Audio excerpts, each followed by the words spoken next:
रोज पडणारा प्रश्न म्हणजे आज जेवणात काय बनवायचं? माझ्या मुलीला पराठे खायची इच्छा होत होती म्हणून मी आज बनवते पराठे. तर त्यासाठी मी आधी थोडं तांदळाचं पीठ आणि गव्हाचं पीठ घेऊन कणिक मळून घेतली आहे.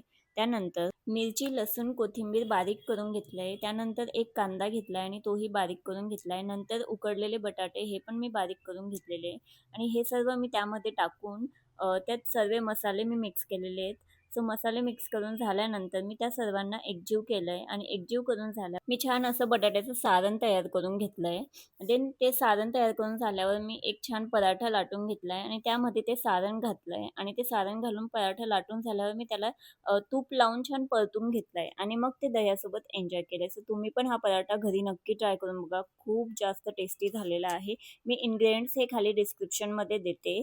सो मला त्यानंतर नायकाचं एक पार्सल रिसीव्ह झालेलं होतं. त्याचा रिव्ह्यू मी तुम्हाला नेक्स्ट व्हिडिओमध्ये देईल. सो आजसाठी इतकंच. Thank you and bye.